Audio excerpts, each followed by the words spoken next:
যে জননেত্রী শেখ হাসিনা ডিসেম্বরের ভিতরে আসবেন, একদম স্পেসিফিক মাস বইলা দিছে। তার মানে এই কথা শোনার পরে কি সরকারে কি একটু নড়াচড়া শুরু হয়েছে, নাকি ওনারা হামে ধরা রুগীর মতো ঘুমায় আছে, কোনটা? 1 মিনিটে যেহেতু বলছেন 1 মিনিটে শেষ করি। প্রথমত আবার প্রথমে আপনার দর্শকদের শুভেচ্ছা, আপনি সহ সালাম, নমস্কার এবং শুভেচ্ছা। প্রথম বক্তব্য হইল আমাদের তারেক রহমান, যিনি মুসলেকা প্রধানমন্ত্রী, আপনার ভাষায় তিনি কি যেন প্রধানমন্ত্রী, পরাধীন প্রধান, আমার ভাষায় মুসলেকা প্রধানমন্ত্রী। আপনারা পরাধীন প্রধানমন্ত্রী বলে তাকে আরেকটু মর্যাদা দিয়েছেন। ভালো লোক, আপনারা মর্যাদা দিবেন। মর্যাদা মানে পাহাড়ের সমান এক কোদাল আপনারা নামাই নিচ্ছেন, সমস্যা নেই। যাই যেটা বলতেছিলাম, এক কথায় যদি বলতে বলেন, তারেক রহমান নিজেও জানেন শেখ হাসিনা আসবেন। তার জন্য দেখবেন তার চেহারা, আপনি বলেন একটা নিরপেক্ষ দৃষ্টিতে, তার বডি ল্যাঙ্গুয়েজে বোঝা যায় উনি একজন প্রধানমন্ত্রী। তারপরে তার যে উপদেষ্টা, যারা ইমিগ্রেশনে দেখলে, কষা জাতির দেখলে মানুষ বলে এ তো নেশৌরি আয়া হয়, গাঞ্জা ঘুরাইছে, মানে নেশাখোর আসছে। আচ্ছা দেখেন তো ভাই, আমি তো ভাই কোন প্রধানমন্ত্রীর উপদেষ্টা না, এমপিও না, মন্ত্রীও না, কিচ্ছু না, আই এম নৌরি ভাই। আমার দেখি কি, আমার যে চেহারা, এরকম চেহারা নিয়ে গেল বোধহয় বের করে দিতাম। বুঝতে পারছেন তো যে এদের চেহারার মধ্যে কিরকম ভীতি কাজ করে? কারণ বডি ল্যাঙ্গুয়েজ একটা ব্যাপার, ফেজ একটা ব্যাপার। তো তারেক রহমানের বডি ল্যাঙ্গুয়েজটা দেখেন, সর্বোচ্চ আপনি তারে বলতে পারেন যে উনি কোনো গল্ফ ক্লাবের প্রেসিডেন্ট, অথবা বলতে পারেন তিনি কোনো ফুটবল ক্লাবের প্রেসিডেন্ট, অথবা তিনি আপনার মানে এরকম কোনো ক্লাব বা কোনো সংগঠনের সদস্য মনে হতে পারে। আপনার তারা কিন্তু দলীয় প্রধানও মনে হয় না, প্রধানমন্ত্রী তো মনেই হয় না। কারণ যার উপদেষ্টাকে দেখলে মনে করে নেশাখোর, তার নিশ্চয়ই প্রধানমন্ত্রীটা ওই রকম। তো তিনি তো জানেন আসবেন। তার আসলে ভয়টা কেন কাজ করে জানেন? সে তো জানে শেখ হাসিনা আসতেছেন, বাংলাদেশ আওয়ামী লীগ ফিরবে, চাপা যতই মারুক আসবে। আর শেখ হাসিনা ঘোষণা দেওয়ার পরেই অবশ্যই নড়েচড়ে বসেছে। না হলে কেন মার্কিন ক্ষমতাধর ব্যক্তিরা বিবৃতি দিচ্ছে আওয়ামী লীগ ক্ষমতায় ফিরবে না, শেখ হাসিনা জীবিত এই দেশে আসবে না, শেখ হাসিনার পরিবার এই দেশে ক্ষমতায় আসতে পারে না। তার মানে বুঝছেন তো টনক কোথায় নড়েছে? মানে ওই যে মিঠুন চক্রবর্তী সেই ডায়লগ, যে তোকে মারবো এখানে, পড়বি ওইখানে। ঠিক আছে, খেয়াল করেন, বক্তব্য দিয়েছে বাংলাদেশে তিনি আসতেছেন।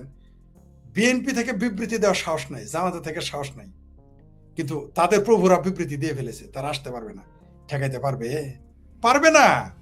আরেক আছে মৌলানা গাবগাছি, এই বাটপার গুলো সারা জীবন শামীম ওসমানের পা চাইটা, জুতা চাইটা, জিব্বে দিয়ে জুতা, শামীম ওসমানের পায়ের স্যান্ডেল চাটতে পরিষ্কার করতো এই গাবগাছি।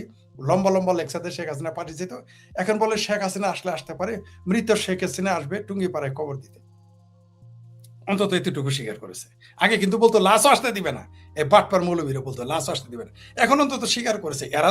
তাইলে ওই যে একটা কথা আছে যে ঘটকে বলছে পাত্রী বয়স কত গো, ঘটক তো গেছে চেক করতে, মানুষের যে অমকের মেয়া, এই গাইরা শামসুর মেয়ার বয়স কত গো, তো একজন বলছে 28। গাইরা শামসুর মা বউরে আর জিজ্ঞেস করলো আপনার মেয়ের বয়স কত গো, কয় 9। যেহেতু বলছে 9 আর 28, তাহলে পাত্রীর বয়স 18। কারণ পাত্রীর মায়ও মিশা কথা কইছে, ওইদিকে প্রতিবেশী বুইয়া ভাঙার জন্য মিশা কথা কইছে। প্রতিবেশীরা কে বলছে 28 বছর, ওই যে আমেরিকা নাকি কারা যেন এত মহাশক্তি, তারা বিবৃতি দিয়ে ফেলেছে শেখ হাসিনা আসতে পারবে না, শেখ হাসিনার সরকার আসতে পারবে না, তার পরিবার আসতে পারবে না। আচ্ছা না আসতে দিলে আমরা যাবো, শেখ হাসিনা যে ক্ষমতায় আনলাম কথা, আপনি যাবেন, শামীম হোসেন আসবে, মির্জা আজম আসবে, নওফেল আসবে, সমস্যা আছে? আসলেই তো হইল। শেখ হাসিনা আসলো না, আসতে দিল না, তারপরে কেমন আটকাবা? শেখ হাসিনা ক্ষমতায় থাকা আর নৌকা মার্কার লোক ক্ষমতায় থাকা তো একই কথা। বঙ্গবন্ধু তো এখন ক্ষমতায় তো নাই, বিদেশেও নাই, তিনি মারা গেছেন কত বছর আগে, তাই না? প্রায় 48-49 বছর হয়ে গেছে তিনি মারা গেছেন। এখনো না তোমরা তারা ভয় পাও? আরেকটা জিনিস বলে দেই, যারা বলতেছে যে বাংলাদেশে অবস্থান করা শেখ হাসিনার চাইতে বাংলাদেশের বাইরে অবস্থান করা শেখ হাসিনা বেশি শক্তিশালী, এটাই তার প্রমাণ যে তাদের দাসদের প্রভুরা বিবৃতি দিয়ে বসে। আসবে না, আবার 1 মিনিট বলতেছিলেন, একটু বেশি বলে ফেললাম। শেখ হাসিনা আসবেই, সেই জন্যই তো নড়ে চড়ে বসছে, সেই জন্যই তো এত কথা, বুঝলেন না? ওই যে যখন মনে করেন যে পানি যখন বড় মাছ এরকম করে, তখন কিন্তু পানি ভাই আপনার 1 মিনিট শেষ হয়ে গেছে, আপনার পানিশমেন্ট হবে 2 মিনিট বেশি সময় নিছেন না, এইবার বলেন। এইবার গণতন্ত্র খতরে মেজা না, আমি তো বললামই, এরা তো দূরের কথা, এদের প্রভুদের কানে পানি চলে গেছে, এদের প্রভুদের মাথা খারাপ হয়ে গেছে। আর এগুলো তো গোলাম, এ তো 5টা ভোট পাবে না, নিজের এলাকায় গিয়ে তার বউর ভোট পাবো কিনা সন্দেহ আছে, কারণ তার বউ তারে নিয়ে কি যেন উল্টাপাল্টা কথা কইতো। যাই হোক, তার বউ তারে ভোট দিবে, মানে তার একটা ভোট, নিজের ভোটটা নিজে, তাও ভুল করে যদি নিজের ভোট না দেয় তাহলে নীল হয়ে যেতে পারে। তো সেই লোক কি বললো না বললো এটা নিয়ে আমাদের, তার বরং বলেন যে তার প্রভুরা যে বলেছে শেখ হাসিনা, তখন আমি বুঝতে পারছি। ওই যে বললাম যে প্রতিবেশী কইছে বয়স 28 আর পাত্রী মায়ে কইছে বয়স 8, তার মানে পাত্রী সাবালক, মানে বুঝছেন তো বিয়ে শাদী হবে, রাইট? মানে একটা অনুষ্ঠান হবে, মানে একটা আসতেছে। জিনিস সেখানে একটু বলি, আমি 2010-12 পর্যন্ত আমার বাসায় পত্রিকার হকার পত্রিকা দিত।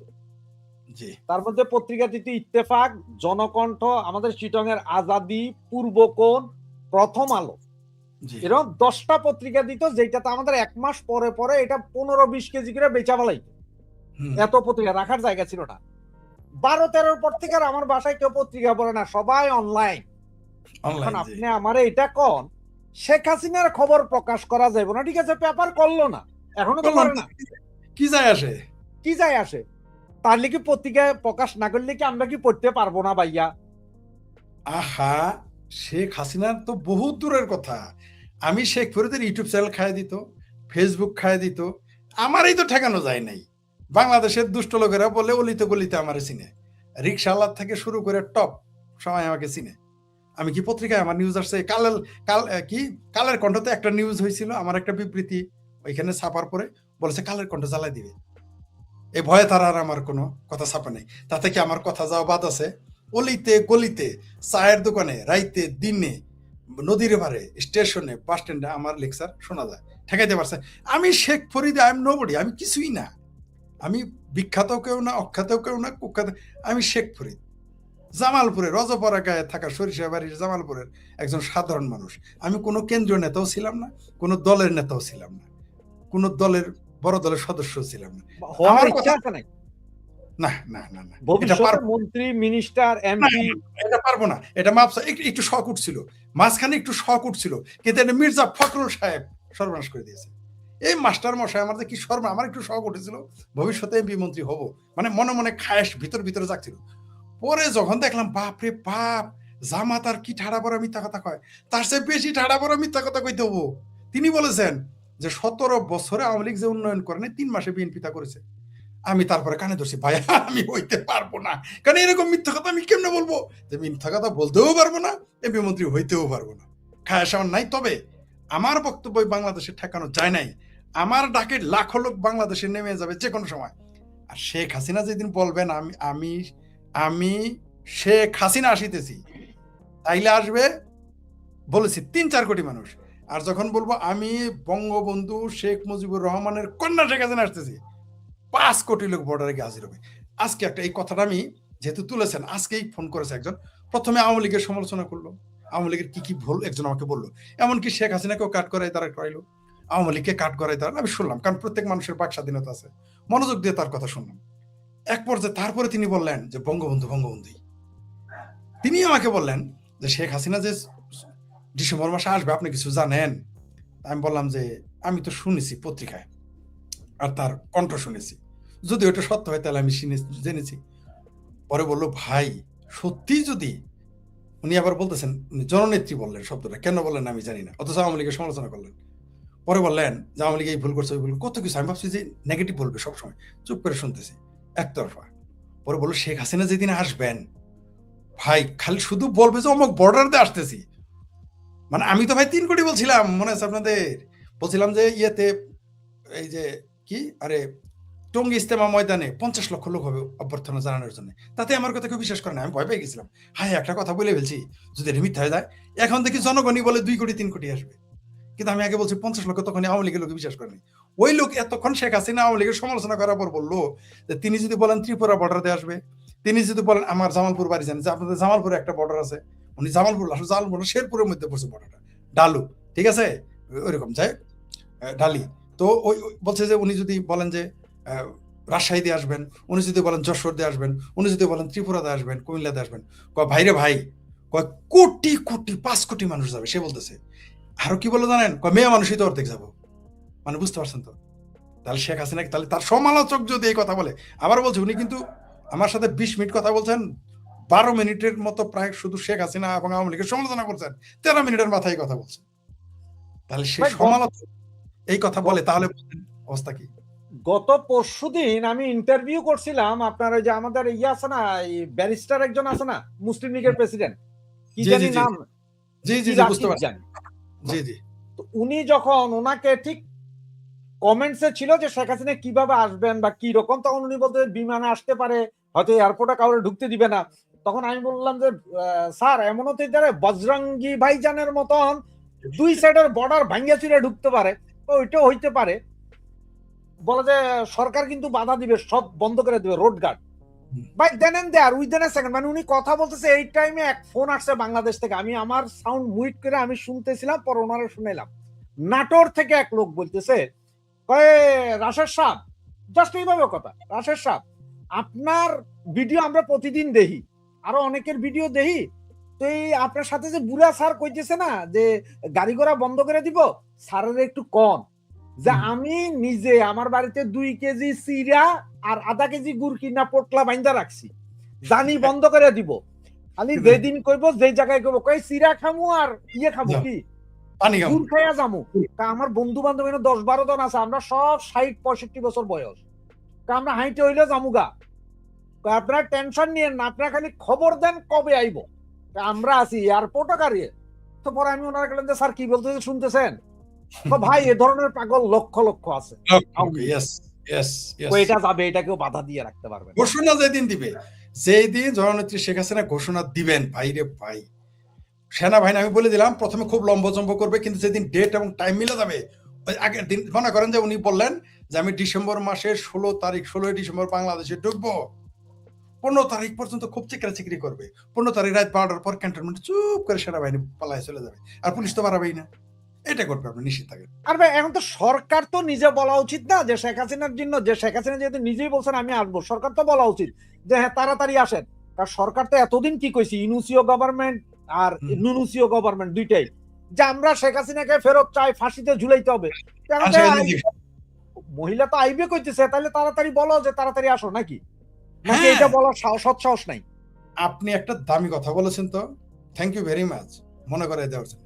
তাই তো তাদের তো বলা উচিত যে ডিসেম্বর আসবেন কি, এখনই আসেন, এটা বলুক। মুরদ যদি থাকে, যদি মুরদ থাকে, তারা না বলছে তাকে ধৈর্য আনবে, হেলিকপ্টারে নিয়ে আসবে, কত চাপা, তাহলে এখন বলুক আপনি আসেন, বর্ডার খোলা, আকাশপথ খোলা, আপনি আসেন, এটা বলার তো সাহস দেখলাম না তাদের।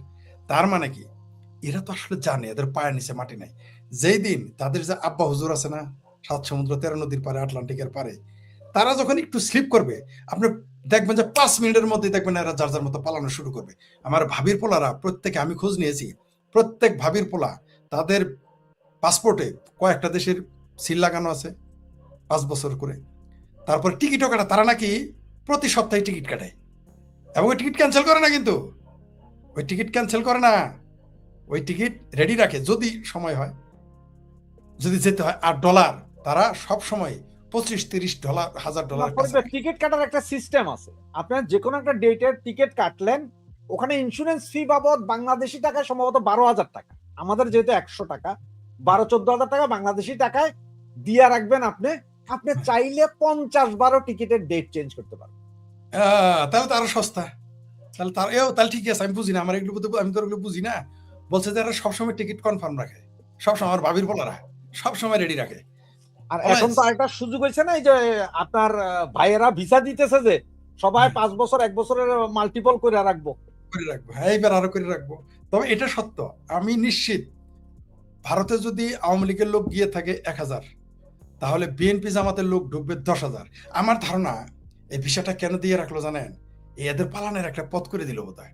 কারণ এরা তো যদি একটু সুযোগ দেয় তাহলে না পালাবে, সুযোগ না দিলে তো মারামারি করবে। আপনি নিশ্চিত থাকেন, ছাত্র লোক যদি 2,000 গিয়ে থাকে ভারতে, তাহলে ছাত্র দল ঢুকবে 20,000, আর শিবির ঢুকবে 40,000। বিএনপি আওয়ামী লীগ যদি ঢুকে থাকে 1000, বিএনপি ঢুকবে 5,000, জামাত ঢুকবে 10,000। আপনি লিখে রাখেন, ভারতে আগে ঢুকবে, কোথাও না যেতে পারলে বর্ডারতে চলে যাবে। আমার ধারণা তারা ভারতে আগে ঢুকবে, তারপর ওখান থেকে যার যার মতো পালায় যাবে। কারণ ভারত ইন্টারন্যাশনাল এয়ারপোর্ট অনেকগুলো এয়ারপোর্ট, অথবা তারা থাইল্যান্ডে চলে যাবে, ওখান থেকে তারা ভাগবে, এরকম তারা করবে। এবং আমার মনে হয় ডিসেম্বরের আগেই আস্তে আস্তে পালানো শুরু করবে, জননেত্রী শেখ হাসিনা তো ঘোষণা দিয়েছেন ডিসেম্বরে আসবেন, আমরা তো প্রস্তুত। জননেত্রী যেদিন পরনামক দিন আসতেছে, আমরা দুনিয়ার যেখানেই থাকি, ময়রাও যদি যায় কব্বর থেকে উঠে যাবো। এই জিন্দা ফিরে এমনি নাম দেয় নাই আমারে, বুঝতে পারছেন?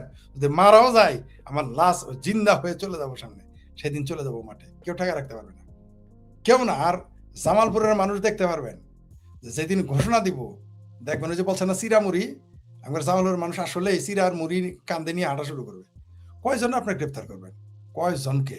তবে আমার ধারণা শেখ হাসিনার যে আগমনটা ঘটবে, আমি বলে রেখেছি, আমি সবার আগে কিন্তু আমি বলেছিলাম যে শেখ হাসিনার প্রত্যাবর্তন ঘটবে পৃথিবীর মানে ঐতিহাসিক, বঙ্গবন্ধুর সাথে তুলনা করতেছি না, ওটা ঐতিহাসের আলাদা স্থান, ওটা আপনি কোনোদিন নিতে পারবেন না। আপনি যদি 100 কোটি মানুষ আপনাকে সংবর্ধনা দেয়, সেটার সাথে এটা তুলনা হবে না, ওটা সংখ্যা দিয়ে তুলনা হয় না কিছু কিছু জিনিস। এবং একটা জিনিস কি আপনি জানেন যে আওয়ামী লীগ সমর্থিত পোলা পায়নি, আমাদের ভাই ব্রাদার যারা আছে তারা সবসময় একটা জিনিস ভুল করে, যে বলে যে শেখ হাসিনার প্রত্যাবর্তন 0-2, ওনার এটা তো 0-2 না, ওনার এটা হ্যাট্রিক প্রত্যাবর্তন। কারণ 75-এর পরে একবার ফিরছেন, 2007-এ সারা পৃথিবীর সব এয়ারলাইন্সকে নিষিদ্ধ করার পরেও উনি ফিরছেন, আর এইবার তো থার্ড টাইম, ওনার তো hat trick. Yes, hat trick, hat trick, hat trick না, কিন্তু এরা কেন জানি বলে যে 0-2, আমি বুঝি না। উঠতে পারে না, আবেগে খেয়াল করতে পারে না, বা মনে নেই তাদের, হইতে পারে। ঠিকই বলেছেন আপনি, হ্যাট্রিক, এটা হ্যাট্রিক। আরেকটা ফটো কার্ড দেখাই, জি দেখেন প্লিজ। এই যে মানবতা বিরোধী অপরাধ মামলায় ইনুর 10 বছরের সশ্রম কারাদণ্ড, মানে একজন মুক্তিযোদ্ধার সশ্রম কারাদণ্ড দিছে, হয়তো অন্য কোনো মামলায় ওনাকে ফাঁসি দিবে। তো এইটা কি মনে হয় না যে ওই যে জামাতের মতিউর রহমান, নিজামি ফিজামি এদের ফাঁসি দিছে বিদায়, এখন এই ধরনের কিছু মুক্তিযোদ্ধা ওরা ঝুলাইতে হবে, সেইটারই করসপন্ডেন্স চলতেছে। হাসানুল হক ইনু, কমরেড হাসানুল হক ইনু, তিনি বলেছেন তো যে পাকিস্তান ভাঙার যায় আর দেশ স্বাধীন করেছি বলে আমাকে ফাঁসি দিল, আমাকে জেল দিল, উনি বলেছেন। এই রায় তিনি মানেন না, এই রায় নিয়ম বহির্ভূত। আরেকটা কথা বলি, ডক্টর হুমায়ুন আজাদ স্যার, কবিরা তো আসলে আগের গুলো চোখে দেখতে পারেন, তারা অতীতেও যেতে পারেন, ভবিষ্যৎ, একমাত্র আপনি কবি হলেই কেবল আপনি পিছনেও যেতে পারবেন, সামনেও যেতে পারবেন। ডক্টর হুমায়ুন আজাদ কি লিখেছিলেন? বলেছেন যে এই স্বাধীন বাংলাদেশে মুক্তিযোদ্ধাদের বিচার করবে পাকিস্তান ভাঙার দায়ে মুক্তিযুদ্ধ বিরোধীরা। দেখেন মিলে গেছে, মিলে গেছে। যেই দেশে বঙ্গবন্ধু দেশ স্বাধীন করেছে, আওয়ামী লীগ দেশ স্বাধীন করেছে, বঙ্গবন্ধুর কন্যা শেখ হাসিনাকে দেশে থাকতে দেয়নি। আওয়ামী লীগ দেশ স্বাধীন করেছে, সেই আওয়ামী লীগকে নিষিদ্ধ করেছে। কমরেড হাসানুল হক ইনুরা দেশ স্বাধীন করে, তারা আমাদের জাতীয় বীর, তাকে তারা ফাঁসি দিতে চেয়েছিল, ফেসে যাবে বলে তারা মৃত্যুদণ্ড দেয় না। আমি জানি, আমি বলেছিলাম তাকে মৃত্যুদণ্ড দেবে না, আমাকে অনেকে বলেছে মৃত্যুদণ্ড দিবে না, কারণ মৃত্যুদণ্ড দিলে তারা একটা বেকায়দায় পড়ে যাবে, এই ঝুঁকি তারা নিবে না। এই ভালোই হয়েছে, মানে কমরেড ইনু হয়ে গেছে তাদের জন্য হলো গলার কাটা, না তারা গিলতে পারতেছে না রাখতে পারতেছে। ফাঁসি দিলেও বিপদ, ফাঁসি কিন্তু মনে তাদের চেয়েছিল যে নিজামি, সাইদি এদের বিরুদ্ধে একটা অ্যাকশনে যাওয়ার জন্য। আর হাসানুল হক ইনু কমন শত্রু, কিভাবে, কার কমন শত্রু? বিএনপি এবং জামাতের, কারণ কর্নেল আর ইনুরা এক ছিলেন, ওইখানে এক শত্রুতা রয়েছে। তিনি সবসময় বিএনপির সবচেয়ে কঠোর সমালোচনা যিনি করতেন, তিনি হচ্ছেন হাসানুল হক ইনু। আর জামাতের বিরুদ্ধে তো তিনি ছিলেন একটা আউট স্পোকেন, তো তাকে তো তারা ফাঁসি দেয় না, এটাই তো আমাদের কপাল। তবে আমরা ফিরিয়ে আনবো, ডিসেম্বরে আমরা তাকে মুক্ত করে ফেলবো।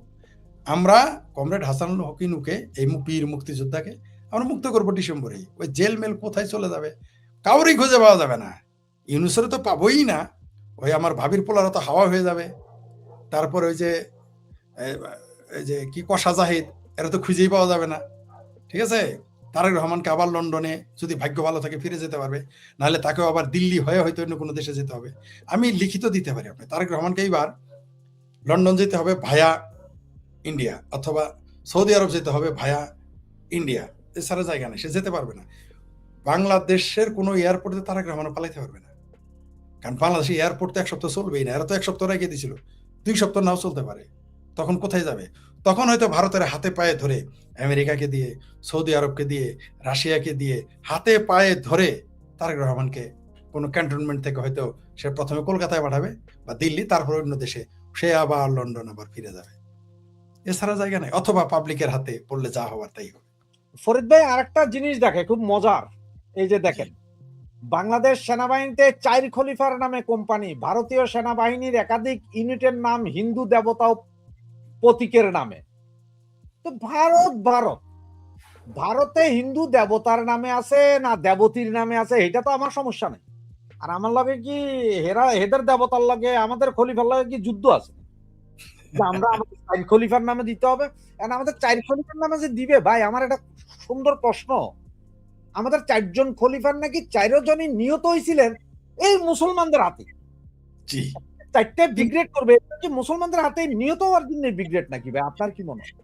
ইতিহাসের হিস্ট্রি রিপিটস ইটসেলফ, ইতিহাসের পুনরাবৃত্তি ঘটে। যদি সত্য হয় তাহলে তাই। এই যে আপনি বলেন, এটা অনেকেই জানে না, সবাই বলে 3 খলিফা মারা গেছে। 3 খলিফা তো নৃশংসভাবে মারা গেছে। কেউ কেউ মনে করে আবু বকরকে বিষ খিলিয়ে মেরেছে, কেউ কেউ মনে করে তিনিও মারা গেছেন। এটা অনেকে ভুলে যায়। ইসলামের ইতিহাসের ছাত্র যারা তারা জানে নৃশংসভাবে, শুধু নিহত না, খলিফা আলীকে হত্যা করেছে কারা? যে সবচেয়ে বেশি ফজর নামাজ পড়তো, যারা 6 মাস টানা মানুষ ফজর নামাজ পড়তে দিয়েছে, সেই লোকটা তাকে কুপিয়ে মেরে ফেলেছে।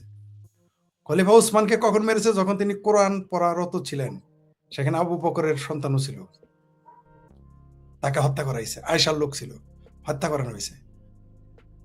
হযরত উমরকে ছুরি মেরে মেরেছে। আবু বকরকে কেউ কেউ বলে হলাহল করে, মানে বিষ দিয়ে মেরেছে। তো এই যে মৃত্যু, তো আর 4 জন খলিফার নামে করলো। আমাদের আসলে কি জানেন, এরা লজ্জা, এরা নাম দিতে চেয়েছিল কি, আমি এটাকে বলি, এরাই ব্রিগেডের নাম দিতে চেয়েছিল আল বদর ব্রিগেড, রাজাকার ব্রিগেড, আল সাম, বুঝতে পারছেন? অথবা পেয়ারা পাকিস্তানি ব্রিগেড, অথবা গোলাম আজম ব্রিগেড বা সাইদি ব্রিগেড। কিন্তু লজ্জা এটা দিতে পারে নাই, দেখলো যখন কি নাম দেওয়া যায়। যেমন মনে করেন একটু বিএনপি আওয়ামী লীগের একটু, যেমন আওয়ামী লীগ জিয়া বিমানবন্দরকে বঙ্গবন্ধু বিমানবন্দর বা শেখ মুজিবুর রহমান বিমানবন্দর দেওয়ার সাহস পায় না। আমি শেখপুরে যদি থাকতাম, তখন এমপি মন্ত্রী, আমি শাহজালাল নামে বঙ্গবন্ধু নামে করাইতাম, দরকার পদত্যাগ করতাম আমার কথা না শুনলে। কিন্তু তারা সাহস পায় নাই কেন? বা লজ্জা পাইছে। তো বিএনপি ওইরকম, এই মুহূর্তে এই সেনাবাহিনীর লোক লজ্জা পাইতেছে। আলবদর ব্রিগেড এরা খুলতে পারতেছে না, এটা তাদের বিরাট বেদনা। আপনি বুঝতে পারতেছেন না কেন? খেয়াল করেন, এরা কিন্তু বাংলাদেশের মুক্তিযোদ্ধাদের নিয়ে কোনো, বা যারা বীর বিক্রম বা বাংলাদেশের স্বাধীনতা যুদ্ধে যারা অবদান রেখেছে, বা ভাষা সৈনিক যারা, তাদের নামে কিন্তু খোলার সাহস পায় নাই। অন্তত ভাষা সৈনিক গোলাম আজম ব্রিগেড বানাইতো, ভাষা সৈনিক লেগে, তাও একখান কথা ছিল। সেই মুরুদ তাদের কোলায় নেই। বাইচান্স আবার ভাষা আন্দোলন 71 চলে আসে, এদের হৃদয়ে বড় ব্যথা যে সালাম বরকত নামে ব্রিগেড খুলতে হয়। ঠিক আছে, মতিউর রহমানের ব্রিগেড খুলবে, কি কারোর দরকার? তাই কোথাকার কোন আবু বকর? বাংলাদেশের ইতিহাসে আবু বকরের কি অবদান? বাংলাদেশের মুক্তিযুদ্ধ ভাষার ইতিহাসে বাঙালি জাতির ইতিহাসে আবু বকরের কি অবদান? আবু বকর মানে হইল গরুর বাপ। ওমরের কি অবদান? আলীর কি অবদান? আমি তো বুঝে উঠতে পারি না। তারপর আপনার ওসমানের কি অবদান বাংলাদেশের মুক্তিযুদ্ধে, বা বাংলাদেশের এই অঞ্চলের এই 56,000 বর্গ মাইলে এই 4 খলিফার কি অবদান? ইসলামের জন্য তাদের অবদান আছে, কোনো সন্দেহ নেই। কারণ বাংলাদেশ সারা পৃথিবীতে ইসলাম প্রচারে, সারা পৃথিবীতে ইসলাম প্রতিষ্ঠিত করার ব্যাপারে, স্প্রেড করার ব্যাপারে, যুদ্ধ করার ব্যাপারে এদের যথেষ্ট অবদান রয়েছে, কোনো সন্দেহ নেই। কিন্তু বাংলাদেশ এবং বাঙালি জাতি, বাঙালি ভাষা, বাংলাদেশের মুক্তিযুদ্ধে এদের কি অবদান আমার তো মাথায় ঢুকলো না। আসলে বাংলাদেশ সেনাবাহিনী আলবদর বাহিনী হয়ে গেছে এখন। বাংলাদেশ সেনাবাহিনী, আমি আগে বলতাম যে এই যে দেখতেছেন আপনারা হিজবুত তাহরিরের এত বড় বড় পোস্টার লাগাইতো, আমি তখনই বলতাম ভাই এটা বোধহয় গোয়েন্দা সংস্থা করে। আওয়ামী লীগের লোকদের বলতাম, কয় এটা কি সম্ভব? আমার সন্দেহ, আমি সন্দেহ কেন, এত বড় বড় পোস্টার লাগাইতে 4-5 জন লোক লাগবে। একটা নিষিদ্ধ সংগঠনের পোস্টার 5 জন লোক এসে লাগাবে, কেউ জানবে না। তারপর ঢাকা শহরের বুকে গ্রামে গঞ্জে চুপ করে লাগায়, চুপ করে চলে গেছে। মানে ঢাকা শহরে 24 ঘন্টা মানুষ থাকে, সিসি ক্যামেরা থাকে, সেখানে কেমনে লাগায়? যেখানে 8টা গোয়েন্দা সংস্থা কাজ করে ঢাকা শহরে, কিভাবে লাগে? তারপর ছাত্রলীগ থাকে, যুবলীগ থাকে, আওয়ামী লীগ থাকে, মুক্তিযুদ্ধ পক্ষের মানুষ থাকে। তাহলে মৌলবাদ বিরোধী মানে কেমনে লাগায়? এটা কি করে সম্ভব?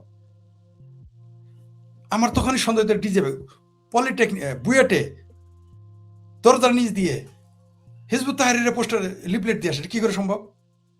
আমি সন্দেহ করতাম সেনাবাহিনী কাজ, অথবা সেনাবাহিনীর সম্মতি আছে, অথবা করায়।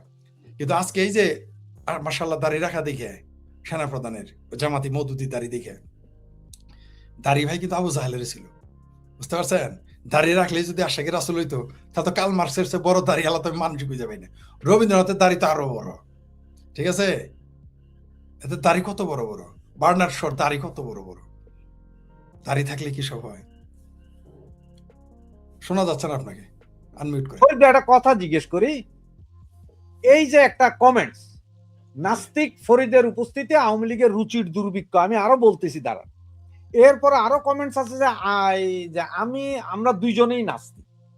এখন ভাই নাস্তিকের আসলে মূল নাস্তিক কোনটা এটা আমি জানি না। এখন ঘটনা হচ্ছে সৌদি আরব ইসরায়েলের থেকে যুদ্ধ বিমান অস্ত্র কিনতেছে, এইখানে নাস্তিক হয় না।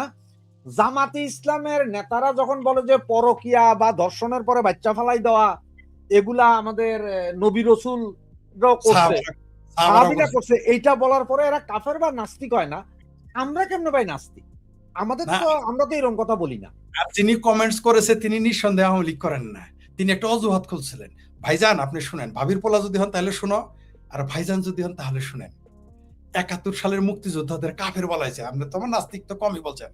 ৭১ সালে মুক্তিযোদ্ধাদের কাফের বলতো, ১৯৫২ সনে ভাষা আন্দোলনের কর্মীদের বলা হইতো, এটা আন্দোলন বলা হইতো কাফেরের আন্দোলন, হিন্দুদের ভাষাকে বলা হইতো কাফেরের ভাষা। ভাই ওইগুলো বইলে আপনারা আমাদের ঠেকাইতে পারবেন না, পারছেন ঠেকাইতে? এই যে এত কিছু বইলে ঠেকাইতে পারছেন, পারেন নাই। আর এইখানে আমরা আওয়ামী লীগকে প্রমোট করতেছি, আপনারা কারা কইল? আমি কি আওয়ামী লীগ করি?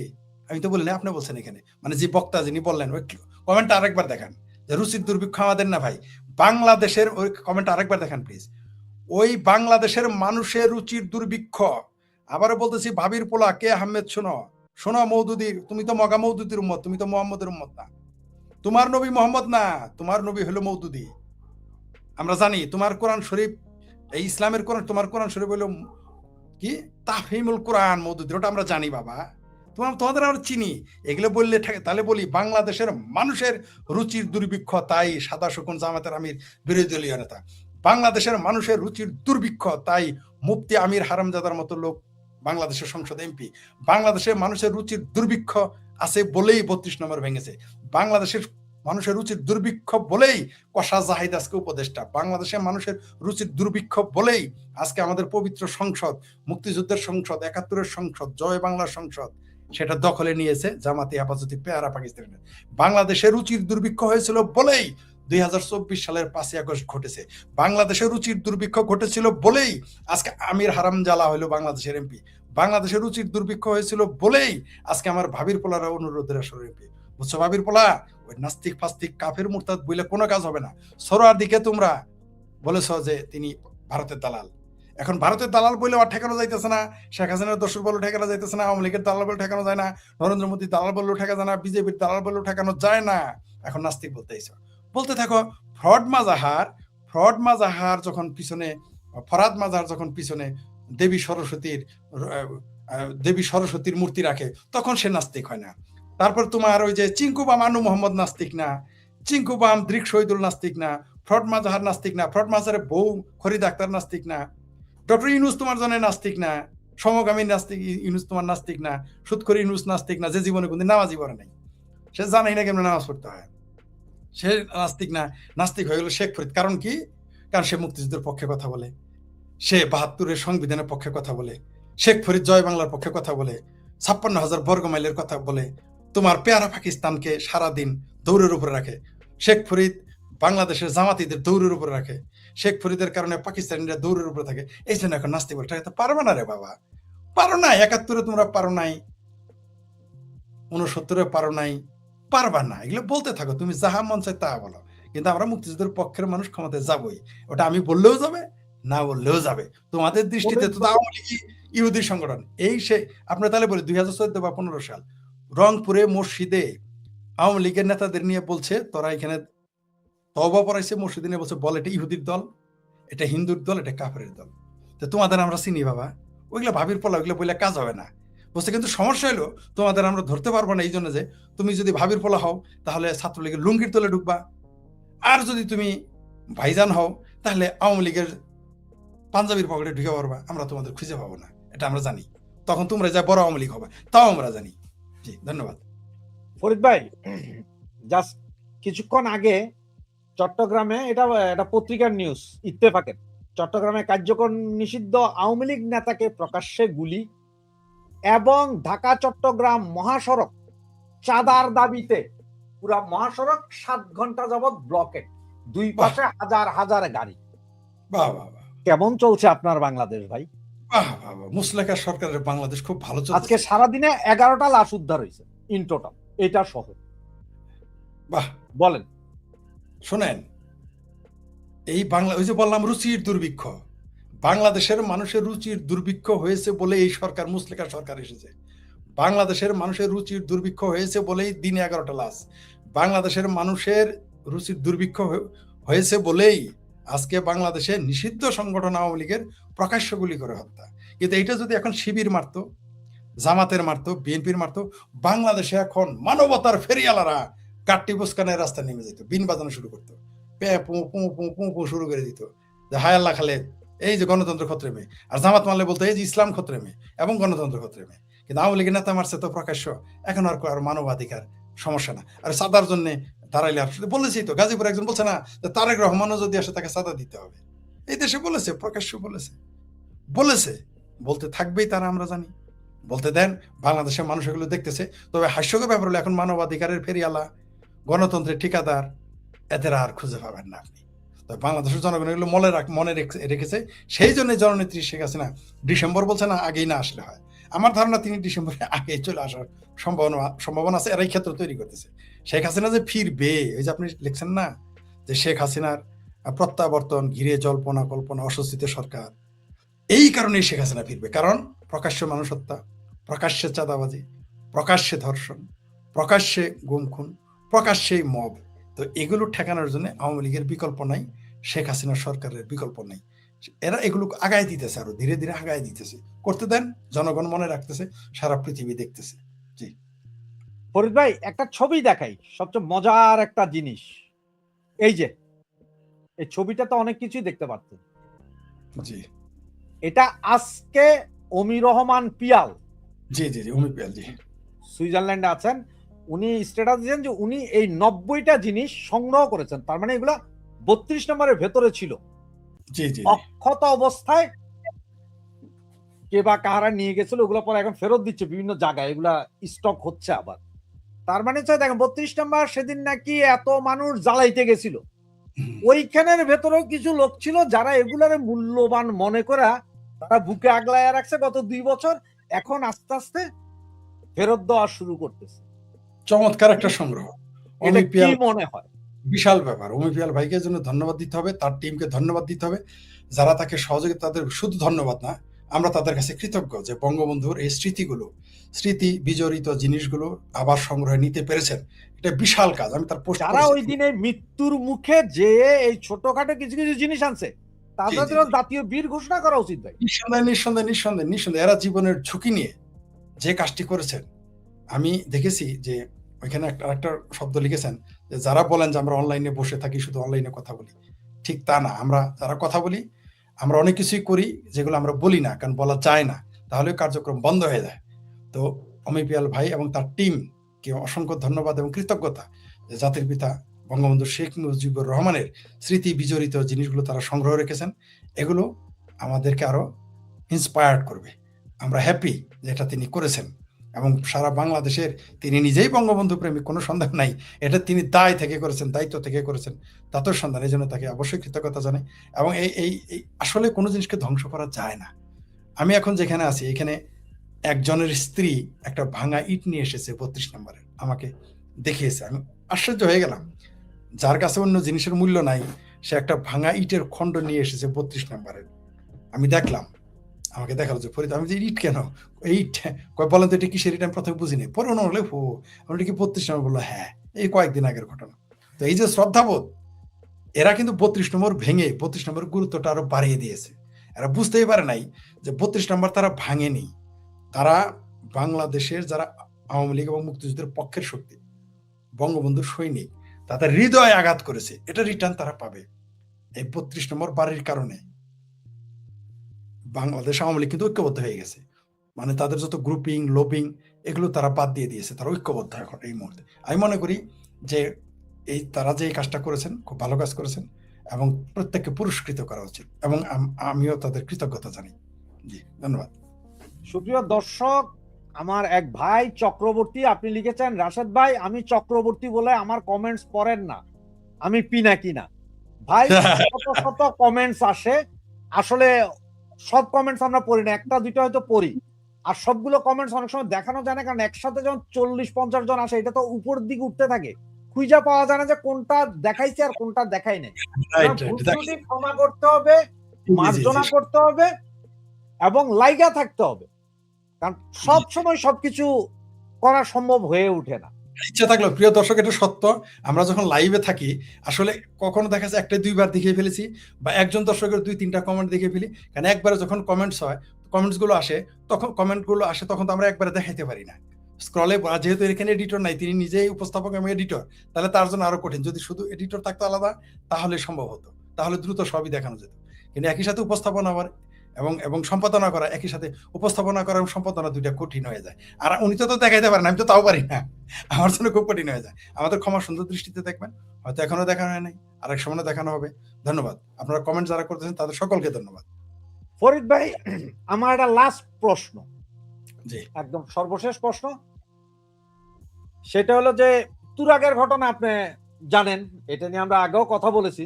তুরাগে যে ঘটনা, সেখানে আবার আপনার ওই যে আমাদের বিশিষ্ট সাংবাদিক ভাই একজন আছেন, কি মাসুদ কামাল না কি জানি, সাদা কামাল, তিনি বললেন যে এগুলা সব মিথ্যা, এবং এরপর আবার বিভিন্ন পত্রিকা কইতেছে না ওখানে লাশ পাওয়া গেছে, কিন্তু এখন একবার কইতেছে ওদের দাবরানি দিছে পইরা গেছে, একবার কইতেছে ওরা পিকনিকে গেছে, একবার কইতেছে সাঁতার জানে না, মানে এক এক রকম, কোন পত্রিকার সাথে কারো মিল নেই। এখন এই সব ঘটনা, এবং আজকে সারাদিনে 11 জন, ইন টোটাল গত 3 দিনে আরো প্রায় 30-32 জন, নোয়াখালীতে তো এক রাতেই 9 জন, সব মিলাইয়া দেশটা কি মৃত্যুপুরী নাকি সেনা নামাইয়া এই আজকে পর্যন্ত এটা নীরবে কিলিং চলছে আওয়ামী লীগ ছাত্রলীগকে, কোনটা? নিঃসন্দেহে এটা একটা কিলিং। একদিকে জুডিশিয়াল কিলিং চলতেছে, জেলের ভিতর সম্ভবত 200 থেকে 220 জন এই পর্যন্ত জানা মতে 200 থেকে 200+ মৃত্যুবরণ করেছে, আর জেলের বাইরে কত হাজার মরেছে তার তো হিসাব নাই। এটা সেনা নিয়ন্ত্রিত, মানে সেনারাই এটা পরিচালক, এরাই প্রডিউসার, এরাই ডাইরেক্টর, এরা এগুলো মবের নামে করাইতেছে, বিভিন্নভাবে উস্কানি দ্বারা করাইতেছে। তবে এগুলো করতে দেন, বাংলাদেশের জনগণ ক্ষমা করবে না। যারা এগুলো করাচ্ছে এবং আরো সামনেও করাবে এবং যারা করিয়েছে, বাংলাদেশের জনগণ, বাংলাদেশের আইন এদের ক্ষমা করবে না। আজ হোক কাল হোক তাদের বিচারে কাঠগড়ায় দাঁড়াতে হবে। বঙ্গবন্ধু হত্যাকাণ্ড কাণ্ডের বিচার যদি এত বছর পরে হতে পারে, এদেরও বিচার এই বাংলাদেশে হবেই, কেউ ঠেকাইতে পারবে না।